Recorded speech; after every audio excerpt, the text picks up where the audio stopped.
Nintendo is leaving $1 billion just sitting on the table. It's true. Oh, it's damn true. And I'll prove it to you. 96 cartridges click, had the rumble pack jumping when we steered that stick. Still feel that love, so I rock it on my chest. Emerald controller, gold chain on my vest. Green console glows like a streetlight beam. 4 ports deep, squad ready on the team. Hello, humans. How you doing? Another episode of Gen X Gamer. I hope you guys are enjoying the content. We put a lot of stuff up, right? Putting the shorts, a lot of the AI stuff where I'm making skits, I'm putting down on TikTok. But today I'm here to talk to you about the money that is being left on the table by Nintendo. It is absolutely nuts. And you say $1 billion sounds crazy. Does it? Let me break down the numbers for you. This is a follow-up video to one I made about, Nintendo's just, letting somebody else take the money because everybody else is making these Nintendo 64 consoles. And why is this so important? Why is it $1 billion? Let me tell you guys, the generation that grew up with this console is running-ish right now, right? They have the acquisitional power, their parents, they're out there spending. And they're willing, when it comes to this console right here, they are more than willing to put the money up, right, for the retro collectibles. But right now they're spending money on other solutions. They still want to use their new, the new outlets that people are putting out, whether they're adapters, HDMI, whatever. They're finding other ways to play. But if Nintendo produced something like this, they would make about $1 billion, and I'll prove it to you right now. What is the going rate for these machines that are being put out there by these other companies? $199, right? $199. Is $200 a barrier for millennials? No, absolutely not. Not for the games that they're buying. Not when they're paying console prices of $450 and up, right? And some of them maybe don't want to buy a Switch. Some of them just want to play video games the old way. Nintendo has everything to do these machines. They have the molds, they have everything. They own the properties. They own the properties.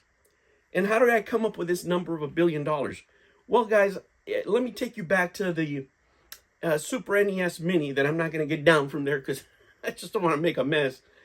Guys, it sold about 5.28 million units. Let's say 5 million units to round the numbers out, right? If I just use 5 million as a starter.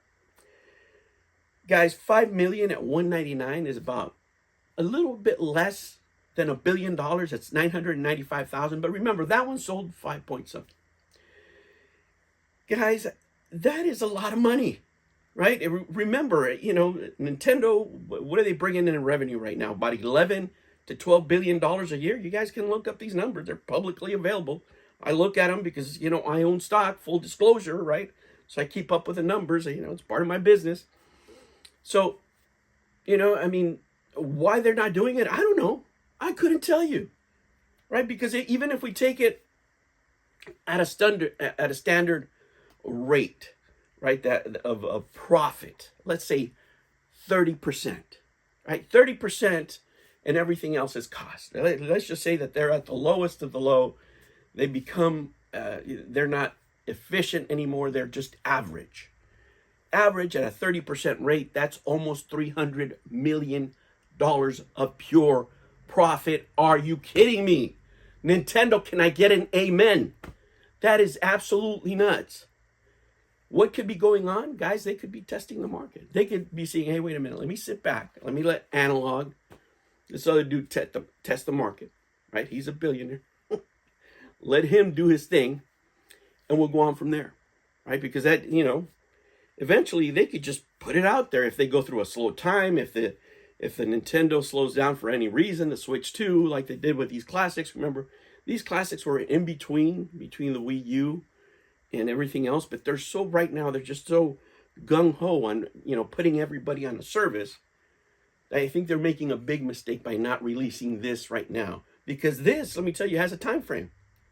These people eventually are going to be, out of video games. They're not going to have this spending capital anymore. You still have people, in their, mid-30s, almost getting to 40 years old that are still single, have dispensable income, or they got married, now they can't go out, right? once you get married, you see, you have to find hobbies that you stay at home with.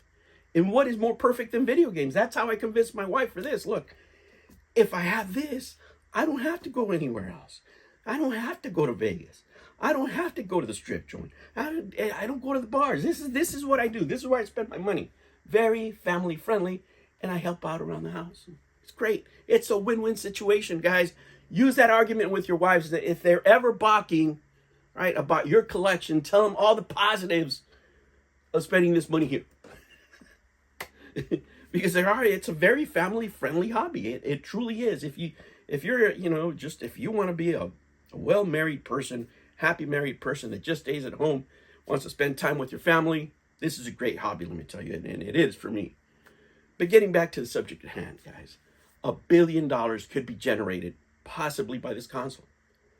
Well, you're saying, well, how do you guarantee that you're going to sell 5 million units? Because people are hungry for hardware. They are. Look at what's selling right now. Look at the stuff that's selling right now. Put it all together. Look at the market. Look at the successes other companies are having. Nintendo is the biggest brand by far when it comes to hardware, when it comes to retro hardware, when it comes to collectibles that modern companies are investing in. They're number one by far. They're always redoing their properties.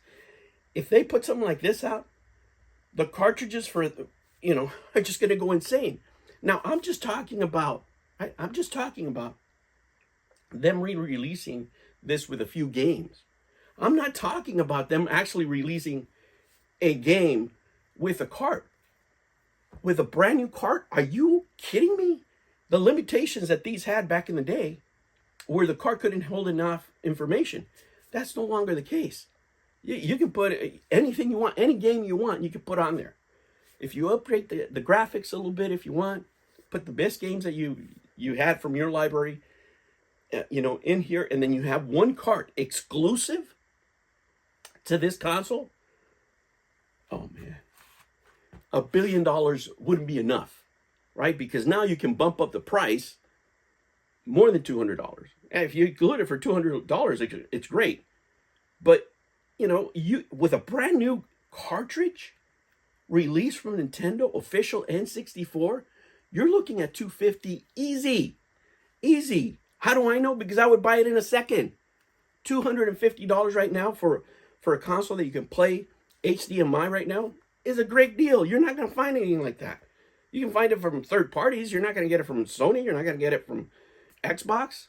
They want $1,000 for the products. I'm telling you, this right here is a winner.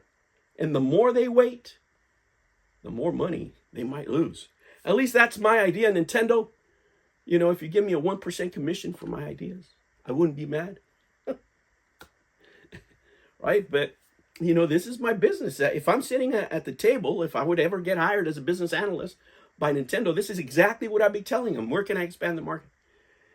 Of course, I get blowback. Oh, all the liabilities, the shipping, Guys, people that buy this are not going to return it. They're game hoarders like me. Right? How many people have returned the SNES classes? Percentage-wise, not many. 30% profits are assured.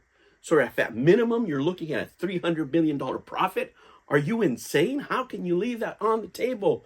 $1 billion worth of revenue. You know what that could do just for GameStop alone? Oh my Lord. All right, humans, that's my argument for today. I hope you enjoyed the talk. If you like this kind of talk, make sure you stop by the channel. Subscribe. That's right. Hit the like button for me. I do appreciate all your comments. When I'm not taking care of my kids, I answer them. Thank you for enjoying the shorts. I find them really helpful, because I have ideas all the time. What I don't have is time, guys. Like all of you. I have family responsibilities. I have a job. And, some ideas come to my head that I've always wanted to do, but I always thought they were like bigger productions. Back when I used to have like the video game cops shorts that I used to do, the videos that I used to do back then, and other skits that I used to do. Now AI allows me to bring those things back to life, but I want to do them in little segments, to sort of like memories that we have, from back in the day, or reproduce something like that. I just did one with Cartumbo, aka Columbo, right? I did a Mr. Arcade just recently. Check out those shorts. And, you know, I have them on TikTok also. I'll put a link to that channel below if you guys do the TikTok thing. My wife does it, so, you know, I'm going to have her help out with that. So, you know, hopefully we'll keep the hits coming here, guys. You tell me, what do you think, right? Would you buy a Nintendo 64 from Nintendo, a brand new one, brand new release? Would you like it with a brand new game and a cartridge? How about that? All right, humans, thank you so much for stopping by. Make sure you like, subscribe, hit that like button for me. Yes, I do need that help.